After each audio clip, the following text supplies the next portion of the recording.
end of these two presentations, I propose that we move on now to invite Thomas E. Hill to describe.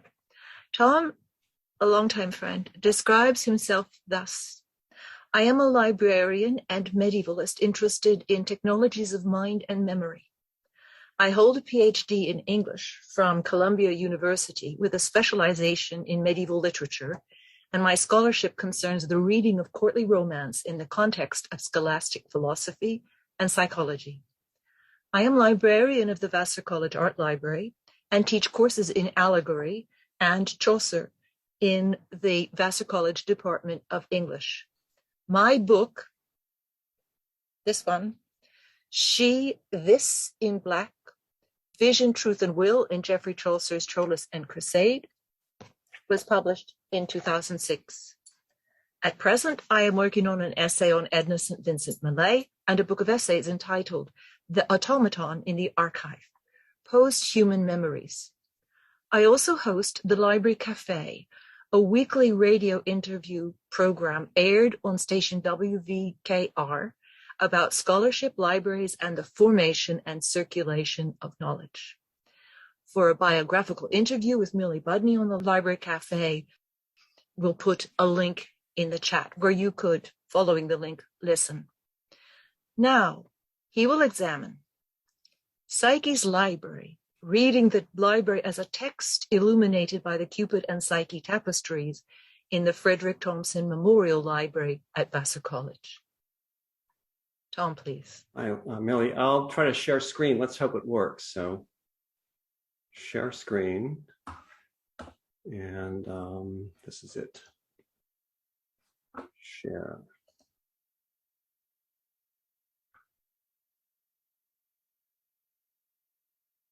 Thank you, Millie. Good afternoon, everyone. Thank you, Millie, and the research group for inviting me to talk about the Vassar Library as a kind of living text in itself.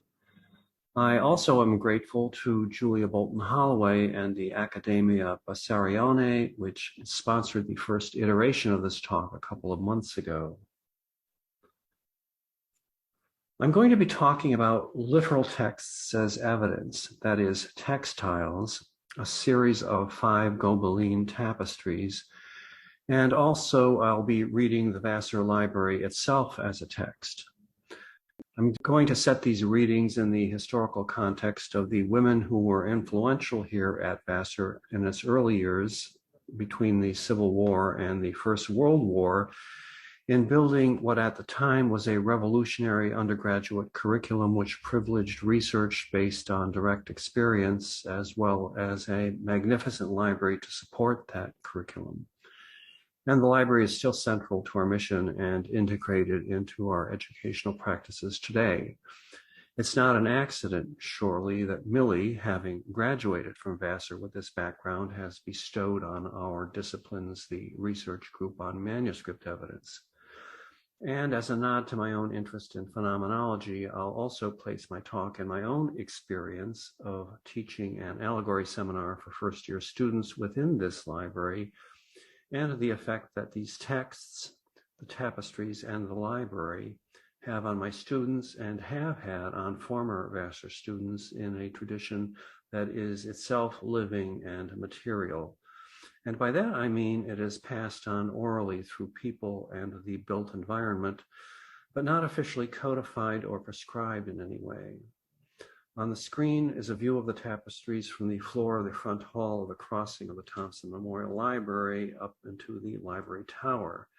And to give you an idea of the size of the space, the front hall is a 40-foot cube with an additional 10 feet between the bottom of the frieze here and the ceiling boards above. And then there is above the ceiling boards a room about the same size, square, and about 20 feet high that you can access from this turret here on the left, behind the archiere, where there's a winding staircase and where there's a grated door with a lock that prevents you from just walking up there. And there's nothing in this room except for windows looking out on the town and the landscape of the Hudson Valley, and a winch by which one can lower this great Corona chandelier to the floor to change the light bulbs. To give an idea of the size, the corona is about 14 feet in diameter.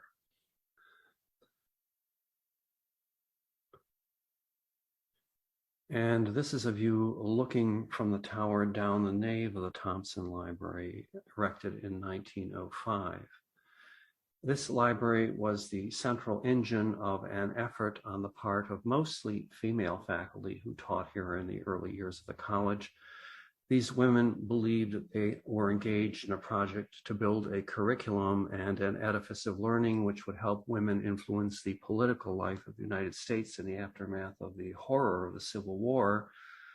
Vassar is the second institution in the United States to be chartered to grant academic degrees to women, the first being Elmira College, also in New York State, which opened 10 years before Vassar in 1855. Vassar's model is an important chapter in an as yet unwritten history of the influence of what were called female seminaries in the 19th century on American education, culture, and politics. These seminaries, in which many of these early Vassar faculty were educated, seemed to spring up through a kind of spontaneous combustion across the United States, especially in New England and Western New York State. Of course, these institutions didn't actually arrive out of nowhere. They were addressing a need for teachers. Often founded and administered by women, they are part of a response to a larger story that begins with the founding of the first universities in the early 13th century and the exclusion of women from the world of letters in Europe at this time, a meta-history traced by Julia Bolton Holloway in her book, Equally in God's Image. My feminist colleagues at Columbia used to say Julia's introduction to that book should be as influential as Curtius's and Auerbach's histories of medieval letters, but alas, it really hasn't been built upon and still hides, as it were, in plain sight. But I did add it to our bibliography. The image here is of 4 female seminaries with which are associated 3 important Vassar women I'm going to be speaking about. Matthew Vassar's niece, Lydia Booth, Mary Clark Thompson, and Lucy Maynard Salmon. Lydia Booth founded the Cottage Hill Seminary here in Poughkeepsie, seen at the top left. Mary Thompson attended the Ontario Seminary on the lower left. Lucy Salmon attended the Falley Seminary in Fulton, New York, where her mother had been principal of the institution's earlier incarnation as the Fulton Female Seminary. And Salmon's mother herself had attended the Ipswich Seminary in Massachusetts, presided over by that pioneer of female education, Mary Lyon, whom I'll mention later. This was a kind of mothership of these seminaries.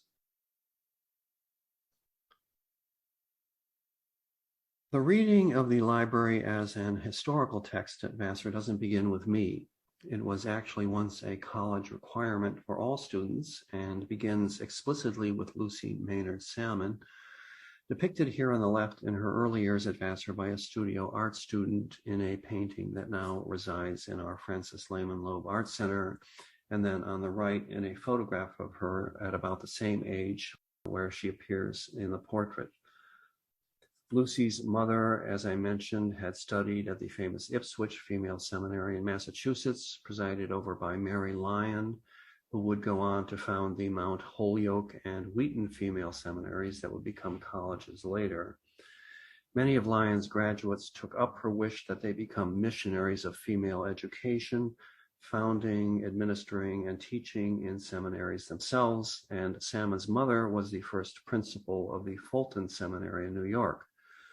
Lucy herself attended the Falley Seminary, into which the Fulton Seminary was reincorporated in 1857.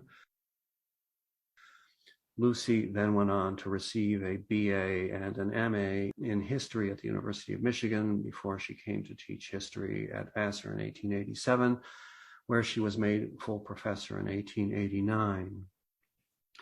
In her essay entitled On the College Professor, published in the Library Journal in 1911, Salmon describes the lectures administered to all Vassar students who were required to take an introductory history course, where the library serves as a document in itself.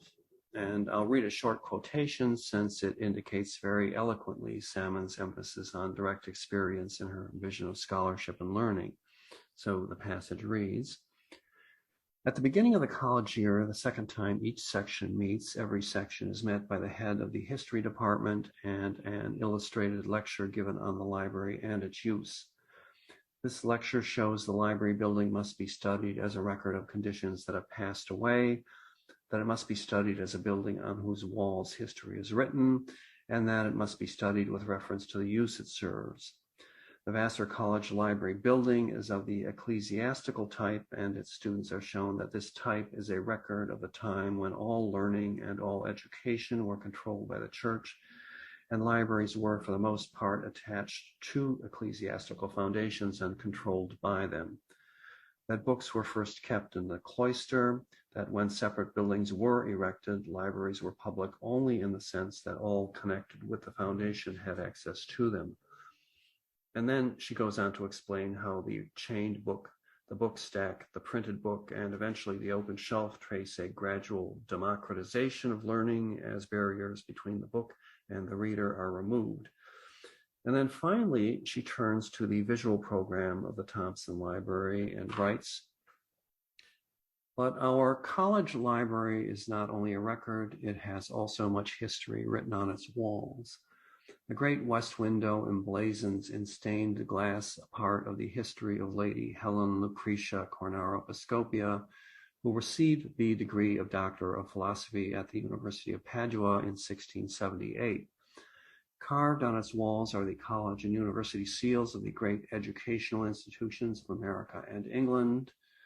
Hanging on the walls of the great entrance memorial hall is a series of tapestries narrating the history of a meeting of the Council of the Gods on Mount Olympus. Its windows contain in leaded panes the printer's marks of all the early leading printers of England and the continent. It is hoped that every student will thus see in the library building itself a record and a history of the past." And then Salmon finishes the essay describing how students are introduced to the apparatus of library research, including the organizational and referential elements of books and journals, and to the library cataloging system.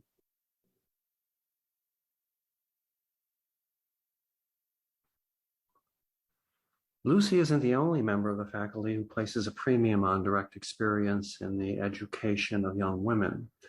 The college's first faculty hire, Maria Mitchell, educated in natural history by her Quaker father and librarian mother, was a famous astronomer who discovered a comet and was one of the first individuals to combine photography and a telescope to document astronomical changes, which led to, among other things, her now undisputed theory of the nature of sunspots. She actually invented the apparatus that allowed one to take a photograph through a telescope in the early days of photography. One of the first buildings on campus was erected for her, the observatory, seen here on the right, designed by the scientist and polymath Charles Farrar, who had also been hired by Matthew Vassar for his science faculty, in his case hired away from Elmira College. Maria lived and worked in the observatory for 23 years, eventually moving her aging father in to live with her. Maria was a committed feminist and suffragist and an advocate for the need for more women scientists. She argued that imagination is as much needed in science as logic and mathematical ability, and that science has much in common with poetry. And she would host dome parties in the observatory once a year where students were urged to recite their own poetry, a tradition that was carried on until fairly recently. Also, Matthew Vassar, the wealthy brewer who founded the college, was self-educated and had taught himself to read and write. He equipped the college at its founding with a substantial book collection and an art collection, insisting that he wanted his students to study original works of art and not copies. Vassar's niece, Lydia Booth, who had attended Sarah Pierce's Litchfield Female Academy in Connecticut, was the founder and principal of a female seminary here in Poughkeepsie, and it was she who gave Vassar the idea for creating a degree-granting college for women. Lucy Salmon, historian that she was, referred to Lydia as the real founder of the college. And then on the right, you can see the art collection with a group of students from the very early history of the college in the main building.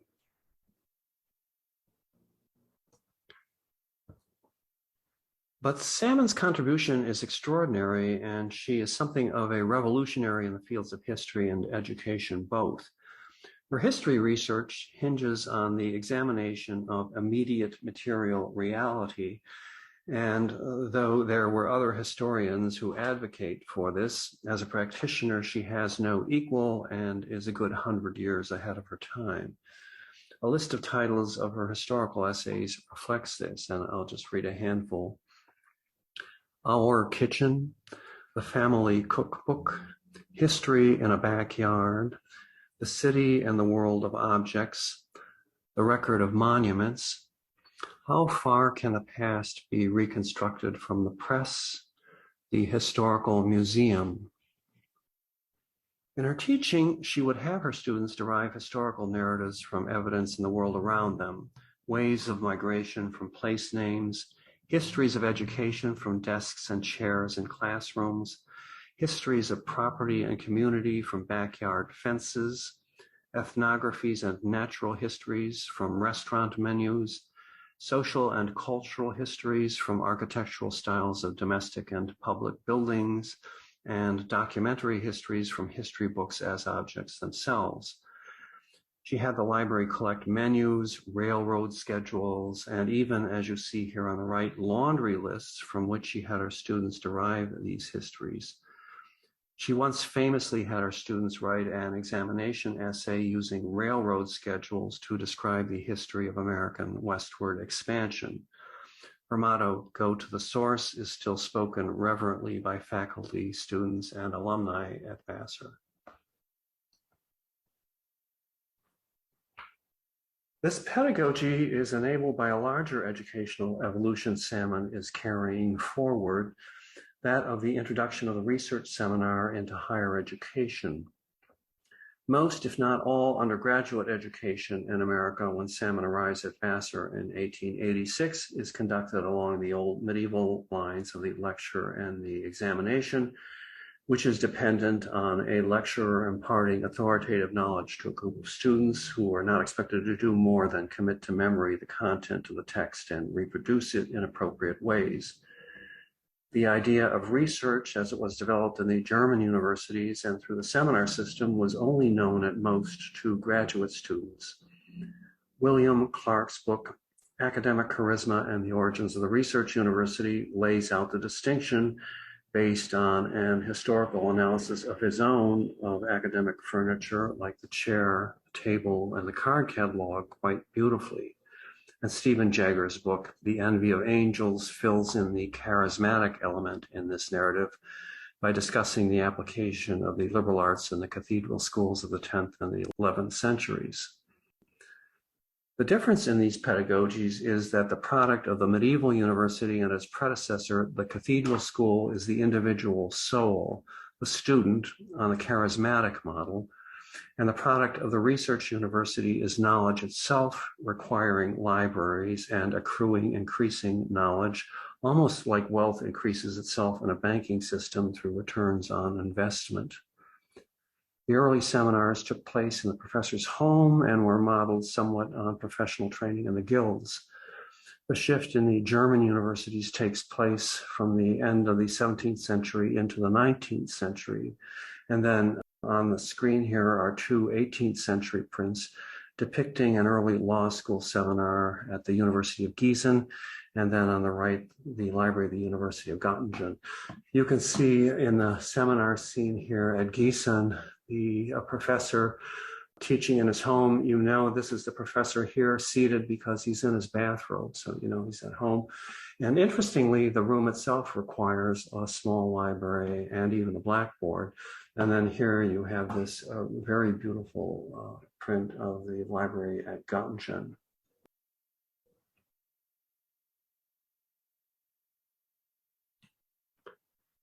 Salmon's knowledge of the system as an historical researcher derives from her time at the University of Michigan studying under this individual, another educational visionary, Charles Kendall Adams. Adams had traveled to Germany to observe their system of training researchers, and he introduced that system where he was teaching at the University of Michigan into his graduate history courses. Adams will go on to found graduate programs and great research libraries at Cornell and the University of Wisconsin, in these cases as these institutions' presidents. These are libraries he founded, the Uris Library at Cornell on the left, and the Wisconsin University Library in Madison on the right, which doubled as the Wisconsin State Library.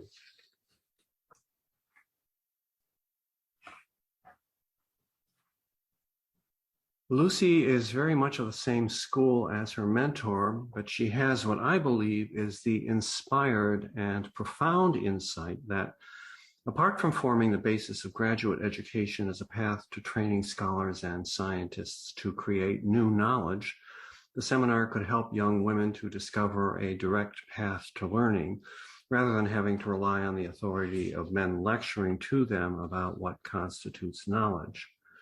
So she introduces the seminar to her classes at Vassar. This is an early example taken in the 19th century of one of Lucy's seminars in her apartment in main building at Vassar. Lucy's seated at the end of the table here with the bow tie, not in her bathrobe.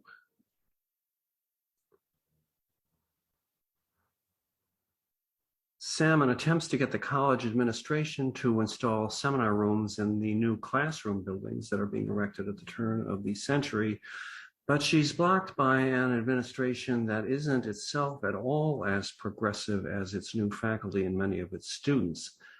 The face of this administration is President James Monroe Taylor, who won't allow seminar rooms in new buildings like Rockefeller Hall, shown here on the right. By this time, at the turn of the century, many faculty and students are agitating for the female suffrage movement, and Taylor also attempts to bar bringing suffragists like Elizabeth Cady Stanton, who was a friend actually of Maria Mitchell and whose own daughter was a student at Vassar, and other reformers like Jane Addams to speak on campus.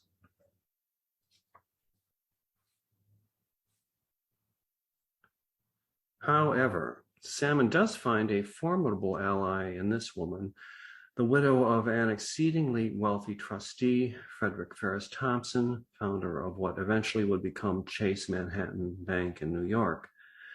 She's Mary Clark Thompson, daughter of a New York state governor and also a product of the female seminary system. In this case, this was the Ontario Female Seminary in her home in Canandaigua, New York, where her sister would eventually become principal.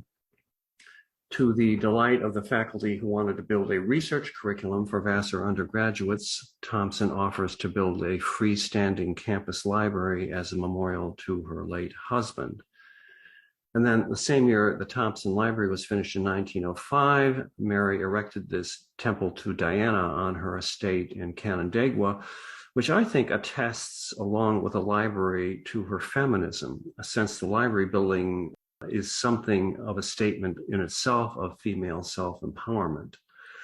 Thompson also, at about this time, funded a professorship to found Vassar's political science department, which still has its home in Rockefeller Hall today. I have no doubt that it was at the prompting of Lucy Salmon and other faculty whom Salmon had enlisted in her efforts to reform the curriculum that Mary Clark Thompson offers to build a magnificent library on Vassar's campus, which contains no less than 9 seminar rooms as part of its core design. She spares no expense in her choice of architects, materials, or splendor in general, hiring the Boston firm of Collins and Allen, and ordering Tennessee marble and Germantown granite for the stonework. At this time, few American universities and even fewer colleges have freestanding libraries of any kind, Since most of American higher education is still based on the British medieval model, which does not require extensive research collections, and no educational institution in the United States can boast of a library of this architectural radiance at this time. The only institution that has a library even remotely like Mary's is Harvard in its Gore Hall, which provides something of an architectural model for Francis Allen's perpendicular Gothic design. So on the facade here, you can see on the left the aspirations of Mary and her colleagues to build a rival to the great universities of the English-speaking world, with the seals of Harvard, Oxford, Yale, and Cambridge framing a band of seals that were then four of the seven sisters: Vassar, Wellesley, Bryn Mawr, and Smith. So here is the seal of Yale with light and truth in Hebrew on the upper left. Here, the Veritas of Harvard on the upper right. On the lower left is the seal of Oxford University, and on the lower right here, the coat of arms of Cambridge. And then here you have in this band four of the seven sisters. You have Vassar's Minerva standing in front of the Parthenon here. You have the Cairo of Wellesley College. You have the medieval gate of Bryn Mawr College, and then the Virgin Mary with her feet on the moon of Smith College. Reflecting back on Julia Holloway's book and the age-old exclusion of women from the academy since its inception, this is almost a manifesto in stone. You can see there is some sense of common mission here among Vassar sisters, common with one another, but also integrating itself into the educational tradition generally. And then on the right here, you can see a beautiful set of elevations and drawings by Francis Allen. In this ground plan here, on the right, you can see four of the seminar rooms here that are literally around the core of the central tower. These four are on the first floor, which we have a section of here. And then on the second floor, not shown, there are three more rooms across the facade here. And then on the third level, there are four more seminar rooms in the corners that line up basically with these on the first floor. This makes 11 rooms total, with two of the rooms on the ground here functioning as a circulation office and a map room. I think this was always a circulation office, and this was alternatively, I think, a map room and a newspaper room. But 9 of the rooms were devoted to seminars from the beginning. All the rooms are fitted with shelving for books that would correspond to whatever subjects were being taught in those rooms.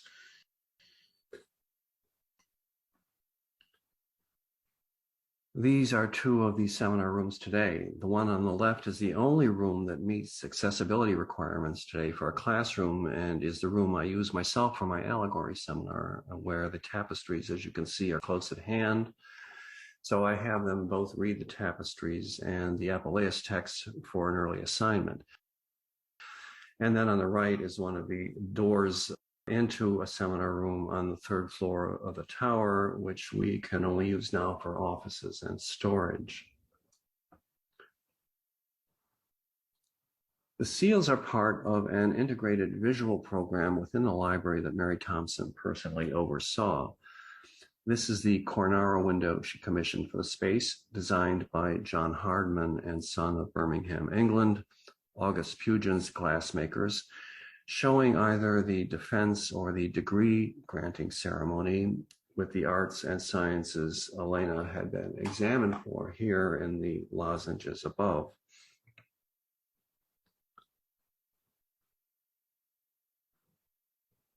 Hardman and Pugin's children married, and it was Pugin's grandson by his first daughter, Anne, Dunstan John Powell, who designed our glass at Mary Thompson's instruction. We actually have correspondence where Mary is suggesting specific changes in the original design through her architect, Francis Allen. Powell had more red and deep blue in his early cartoons, which Mary thought made it look too religious. So she substituted for Elena's gown Vassar's own colors, pink and gray. And she also felt he originally had too many figures looking on in the background, which he did remove, so she seems to have had a good eye for form. Also integral to the visual program of the library is our set of 5 Gobelin tapestries woven in Bruges in the second quarter of the 17th century, which Mary Thompson had Frances Allen obtain from a Paris auction house. The tapestries depict the Cupid and Psyche excursus in Apuleius' 2nd century prose novel, The Metamorphosis or Golden Ass. You might ask, how important are these tapestries to the program of the library? And I think I can provide an answer for that. You can see the architecture itself has taken the hanging of these tapestries into consideration. In the English perpendicular style that Allen was copying, walls do not ordinarily have this kind of undecorated stone surface. On the right is a classic example at Westminster, designed in part, incidentally, by August Pugin. Everything elsewhere in our library is covered with tracery, so I think we can confidently say Allen designed this space to feature these tapestries. Also, this central crossing of the library is not at the top of the central aisle, but is near the front door, where the interior of the tower forms a kind of front lobby to the building.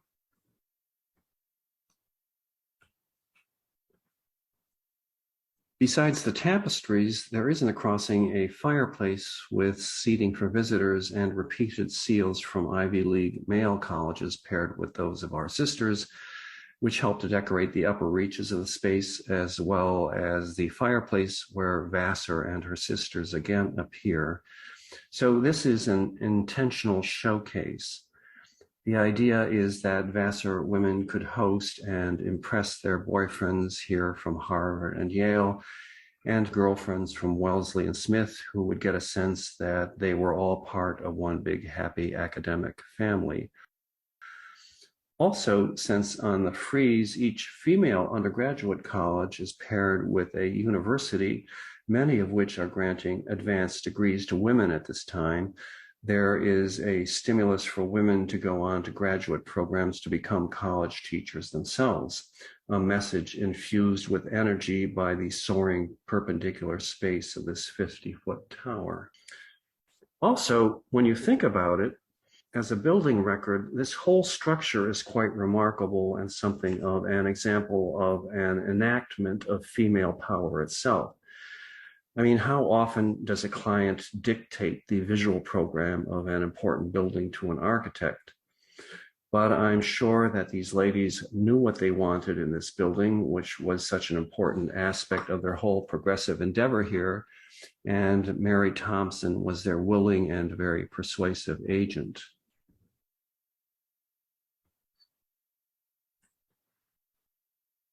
Before I move into a reading of the tapestries in their new context, I should briefly mention 2 more members of the Vassar faculty who may have been influential in their selection and deployment.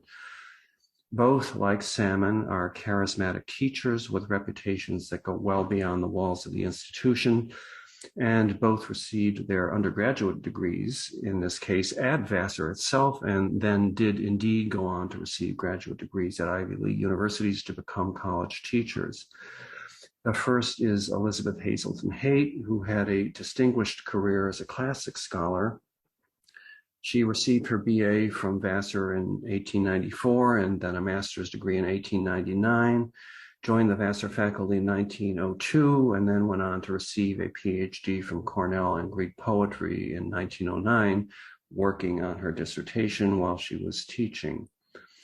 Haight is important to the story because she writes on Apuleius and also on the tapestries, and may have been influential in their acquisition, and certainly was in their use as educational models. Also, I should mention Laura Johnson Wiley, who graduated from Vassar in 1877 as valedictorian of her class, went on to be a member of the first class of female PhD candidates at Yale, receiving her doctorate in 1894, and then returned as a professor of English to Vassar in 1899, where she almost immediately was made department chair. She was known for what was termed her organic approach to her discipline and to teaching, which privileged the creative energies of the student and made no distinction between art and scholarship.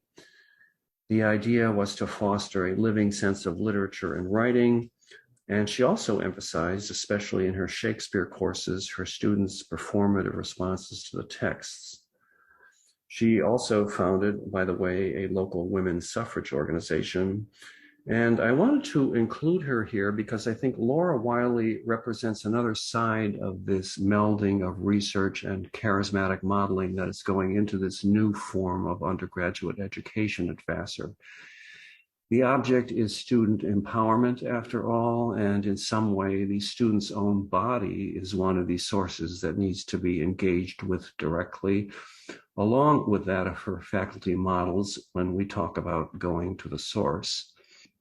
And I remember being struck while reading Stephen Jager's Envy of Angels that he notes that the term documenta is applied in the context of the charismatic education of the cathedral schools to the body of the professor as well as to the textual documents being studied.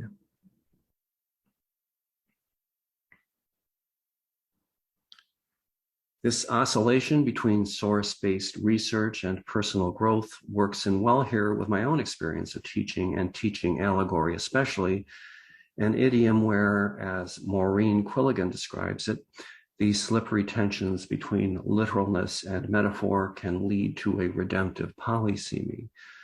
This is my original allegory class in the still usable seminar room I showed you earlier. The images of the tapestries themselves, I should mention, come out much more clearly in these digital images than one can read from looking up at them from the ground, especially with all the fading that has occurred since we hung them in 1905. The clerestory windows above them were casting direct sunlight on the tapestries for almost 100 years before we placed UV film on them in the year 2000. Also, the tapestries aren't hung in perfect order. The two tapestries on the east wall here should be swapped with the tapestry on the south wall for them to be read consecutively clockwise from the first tapestry on the north wall shown on the right.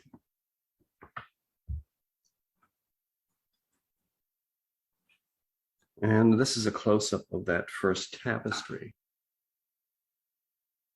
The scene depicts Psyche here with her parents who are receiving two suitors who have come to ask for the hands of her older sisters. Psyche is looking on, somewhat forlorn. There is more than a suggestion in Apuleius that although people are inclined to worship Psyche for her beauty, they are also afraid of her, and with good reason, since her beauty and their worship of it is bound to stir up the jealousy and wrath of Venus. In the context of the library and the college, if we extrapolate a bit and read Psyche's beauty as what Shelley calls intellectual beauty, it makes a certain sense when you think, especially in American culture, of the kind of resentment and envy intellectual gifts inspire. And I should add, especially female intellectual gifts. So although Psyche is regarding one of the suitors herself here with a kind of envious desire, it seems, maybe, she is already an outsider. For a young woman entering this academic atmosphere at this time, where a step on the road to the life of the mind is a step away from the conventions of marital happiness, and where the campus is something at this time of a cloister, as Edna St. Vincent Millay had complained, the emotions in the story, even as Apuleius tells it, the loneliness of Psyche, which he actually emphasizes very much in the early part of his narrative, maps very well onto our early institution. The second tapestry depicts the scene of Psyche's father consulting the oracle of Apollo at Miletus to ask what to do about her. The growing rift between Psyche and the world of her parents and sisters is apparent here. This is, for one, an allegory about allegories or allegoresis, and a scene of literal demonization, often a problem with allegorical interpretation. Cupid is forecast by the priest of the oracle as death and as a great snake that will marry Psyche and destroy her and possibly everyone associated with her. And you can see in the tapestry the figures here. This here is the priest who is pointing to something that he is reading on the ground, possibly entrails. This to the right is a statue of Apollo. This is Psyche's father, who's gazing directly at the statue. These are either retainers of Psyche's father or assistants of the priest who are preparing the animals for sacrifice. And then here in the background is a scene of Psyche being carried on a litter under her father's supervision off to a cliffside. Funny thing, when I first saw this background scene, I was talking to a group of parents in early September who just dropped off their first-year students, and I wondered whether they would think I was implying that dropping your child off at college was tantamount to a death sentence, but I don't think so, and it turned out not to be in Psyche's case in the narrative. So what the scene is about, the priest has predicted that Psyche will be visited by a demon and she must be gotten out of town, left on a cliffside where it is assumed that she'll leap to her death, a kind of capital punishment in the Roman world. Venus does indeed become incensed at Psyche, but rather than send a monster, she sends down her son to do a number on her, cause her to fall in love with an animal or a low-born human or whatever. Unfortunately, or perhaps fortunately for Cupid, he pricks himself on his own arrow and falls in love with Psyche when he sees her.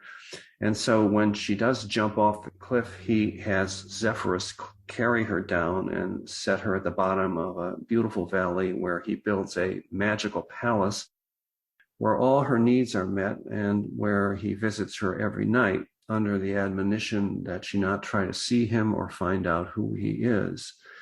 But it is a happy turn of events for Psyche in any case, who is lonely still, but she's alive. And she does have this kind of mysterious husband in a beautiful palace where she's surrounded by miracles.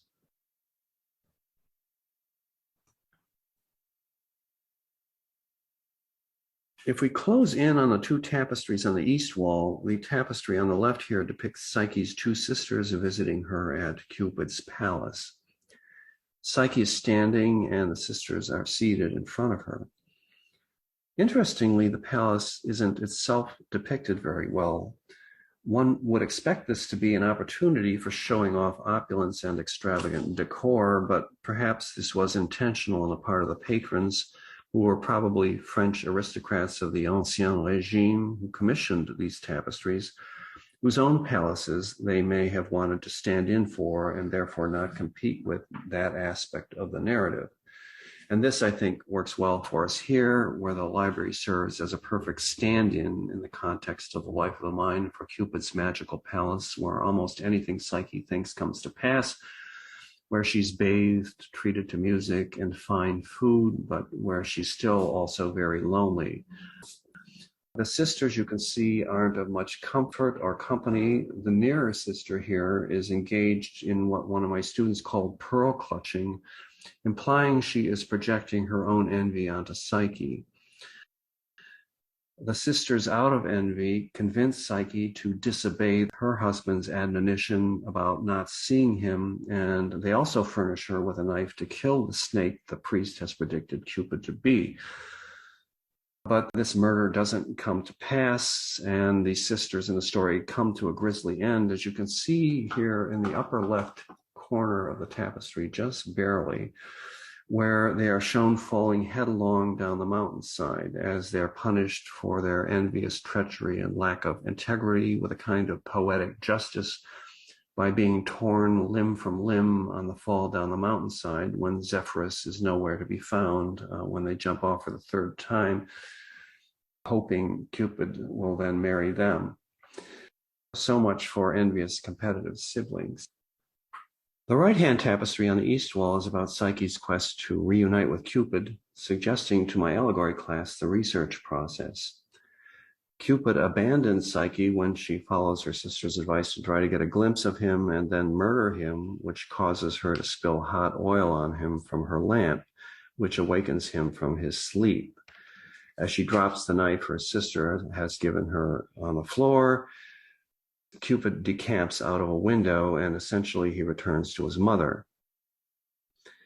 Psyche pursues him, but she not only has to find him, but she has to deal with a still angry Venus, who tracks her down and then gives her a series of impossible labors to perform. In this case, the tapestry depicts the last and most dangerous trial to which Venus sets Psyche, the retrieval of a container of beauty from Persephone in the underworld. At the left of the tapestry, Psyche is delivering the jar to Venus, so it's the end of the episode. And then on the right, Cupid has just reunited with Psyche by waking her up from the effect of the sleep that is actually in the jar, which he had opened like Pandora, and then Cupid sets her on her way again. Each of Venus's labors contains tasks which allegorize cognitive processes, matching and sorting seeds in the first task, and in this task, not only retrieving, but testing by observation the contents of the jar. Psyche's curiosity, or what the old woman narrating the story in the Metamorphosis calls sticking her nose in, brings about a miniature version of the descent into the unknown Psyche has just undertaken through this sleep. And this is followed by her redemption by love and the agency of nature that Cupid represents. And I think this maps very well onto the research process and even onto going to the source. In this case, the source is shrouded in mystery, like the underworld itself, out of which, through curiosity, Psyche derives knowledge with the help of Cupid, who represents love and the agency of nature. So we have beauty and knowledge distilled from desire and darkness, leading to a transformation.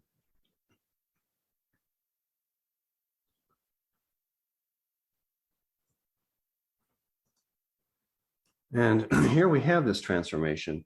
This is the last tapestry in situ, aligned intentionally with the Cornaro window. Both depict a metamorphosis or an apotheosis, Psyche's acceptance onto Olympus, and immortality in the scene of the wedding banquet in the tapestry, and Elena Cornaro's reception of the doctorate at Padua in the window. In this context, where the Cornaro window depicts an historical event that throws light back on the tapestries, the integrity of the visual program becomes clear. This is a call to the academic life, where women like Lucy Salmon are providing a pathway for women like Hazel Haight and Laura Wiley to become professors themselves to carry on the program. So the program is able to propagate itself. Sustainability, or what Mary Lyon called the vital principle, was an extremely important goal for the originators of institutions of female education through the 19th century. This is a detailed view of that last tapestry. You can see Cupid restraining the still angry Venus here. Mercury on the lower left has just carried Psyche up to Olympus here. Jove is providing at the center of the image with his eagle nearby. Here's Jove and his eagle, where he will pass judgment by ordering that Psyche become immortal by drinking the ambrosia, thereby mollifying her new mother-in-law, Venus, since there won't be the ontological rift between Cupid and Venus's son, where they can marry. And then here you have a group of the gods. You have Mars in the corner here with his spear and shield. You have a Juno here with her crown in front of him. You have Minerva with the moon in her hair. You have Poseidon here with his trident. You have Apollo with the sun behind him. And then here you have not a god, but a Hercules with his lion skin. The only other mortal who's been allowed to become immortal, also after a series of labors. So there's some legal precedent here for Jove making Psyche immortal. And a wider view with the seals of Harvard and Vassar above. This is the Veritas of Harvard, and this is seal of Vassar. So we have here the graduate and undergraduate institutions, the call to the academic life, its heavenly and earthly rewards below, and the soaring architectural space of the tower above. And I have had students say after our class was over that they felt like they should be able to levitate up in the library crossing as they were leaving our classroom and walk into this tapestry scene. No reflection on me or my teaching, honestly, but I think a reflection that says something about the power of allegory, supported in this case by this architectural space, as a transformational idiom that elides, as Quilligan says, the literal and the metaphoric in the source to which one goes. And this is Claude Lorraine's depiction of Cupid's palace, where there is a suggestion of this blurring between the real and the ideal in the sfumato, with Psyche here in the foreground in a pose that signals reflection. And this is the Thompson Library in a winter fog. The library, like the palace, is a liminal space after all. It's full of ghosts whom I think deserve to be remembered, dead authors and teachers who have handed the past off to us and ask us to partake and also carry something forward. It is where the real is made conceptual and the conceptual is in turn reified in a performative and imaginatively polysemous way. Allegory, I think, reflects in this way the process where new knowledge is created from old knowledge and where the redemptive possibilities of charismatic modeling come to life, since we aren't just talking about transparent texts, but texts embodied in people and objects. Perhaps a better illustration of this attenuation of the ideal and the real that allegory in particular offers can be found in examples of Venetian fresco paintings, such as this representation of spring in the Villa Emo in Bettolago, where the viewer can't distinguish architecture from paint, placing one on the same spatial plane with the gods depicted on the walls. One often feels larger than life in these art-enchanted spaces of tangible metaphor.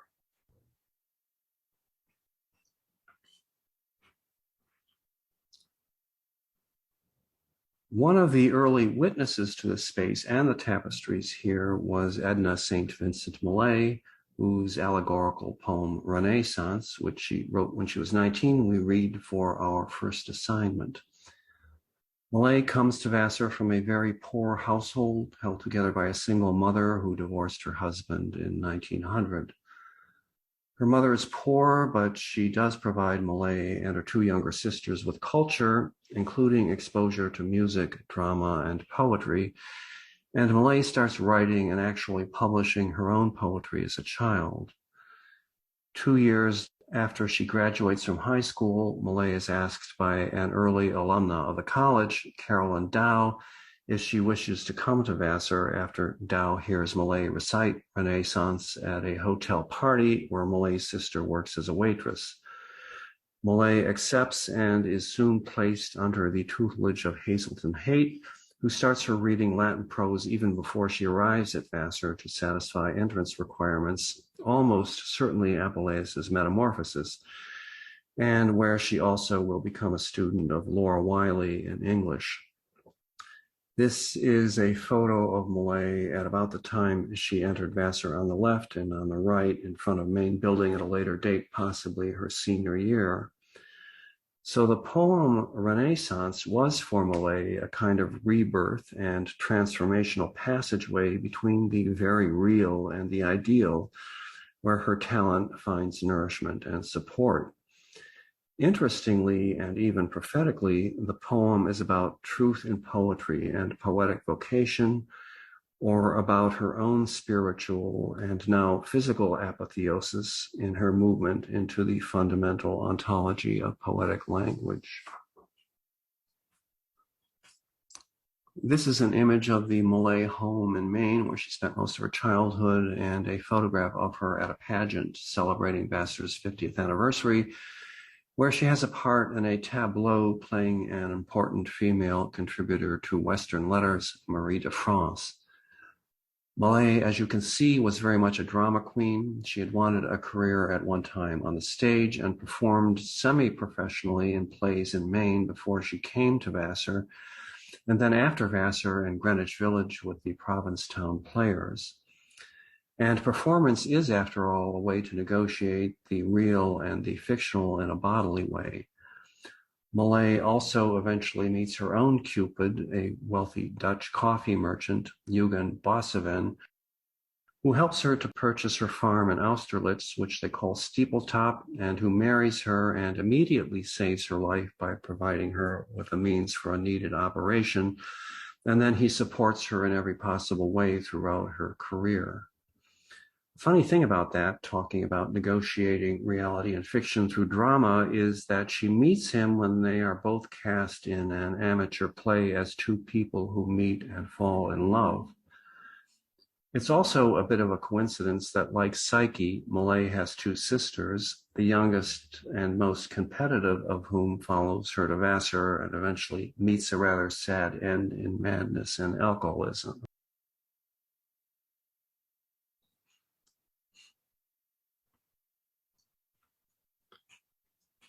Millay uses imagery from classical literature, including the Cupid and Psyche story, in her poetry, including her poems Ode to Silence, Prayer to Persephone, Sappho Crosses the Dark River into Hades, Fatal Interview, and her poem The Hardy Garden.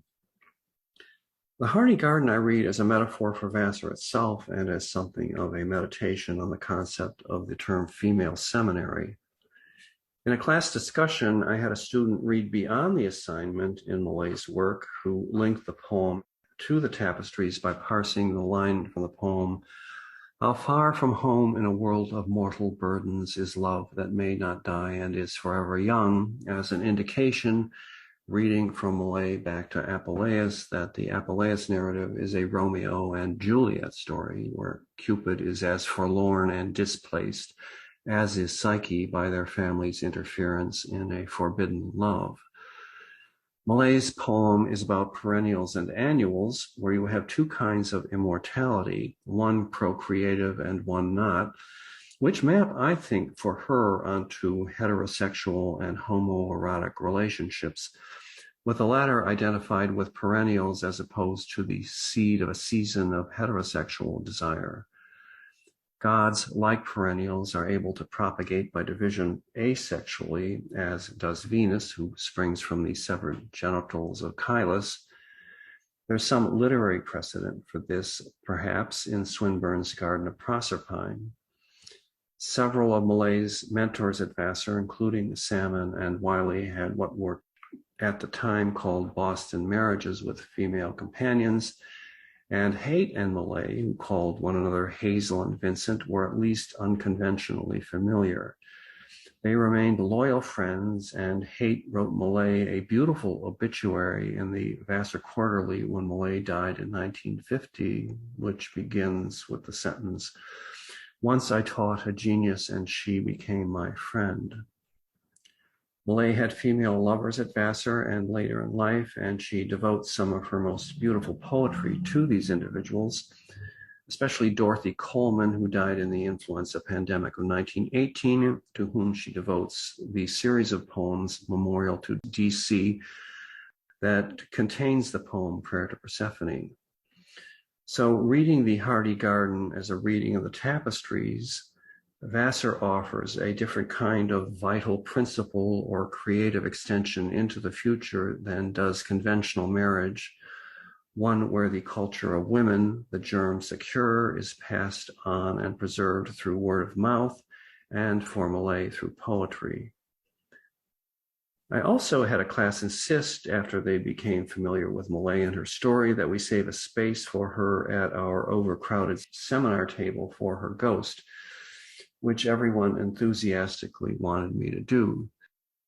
So the whole class was invested from the beginning in this interconnectedness between fact and fiction that allegory affords. The reading of Cupid and Psyche that comes to my mind before any other was by a student I had this fall, a young man from Montana, who entitled his essay, "The Meaning of the Divinification of Love in Cupid and Psyche." He sets up a binary between Psyche's solipsistic isolation and loneliness on the one side and her connection with the universe on the other in Cupid's attention, where love represents this connection with others. And I should say I didn't entirely buy this until he began using quotations from the text for support for his argument. Psyche's original isolation is described by Apuleius in his sentence, "Psyche sits at home alone, wailing and weeping her isolation in agony in her mind." When she's taken into Cupid's palace, he writes, "Psyche realized that her blessed state was the gift of the gods."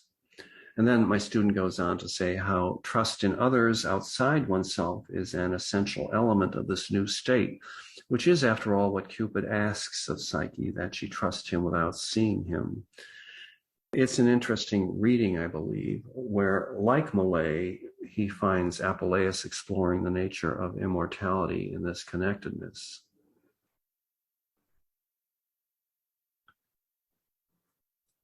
So for me, the beauty of all of this is that these tapestries and this story have vitality and a life. The story means something to these young people as it is passed on to them, and it gives our whole academic endeavor here an added history and a body of a kind.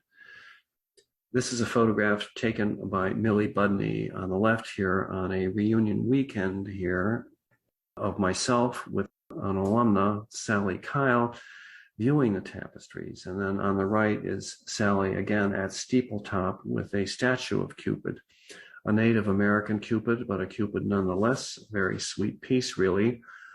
This is one of only 2 works of sculpture on the estate, the other being a bust of Sappho on a column in the living room of the house, and you can see the house in the distance there in the background. And then finally, a parting photo here of Vincent Millay posing on the bed in her reference library on the upper floor of the house, where there is a small portrait of Sappho as well. And then on the right is one of my classes on a field trip to Steepletop before it was closed to visitors because of funding difficulties. The Edna St. Vincent Millay Society is very much in need of a large donation to their endowment to open Steepletop to the public again. So spread the word if you know anyone with the resources who might be willing to make an important contribution to the culture of American letters. So with that, thank you all for your attention and patience.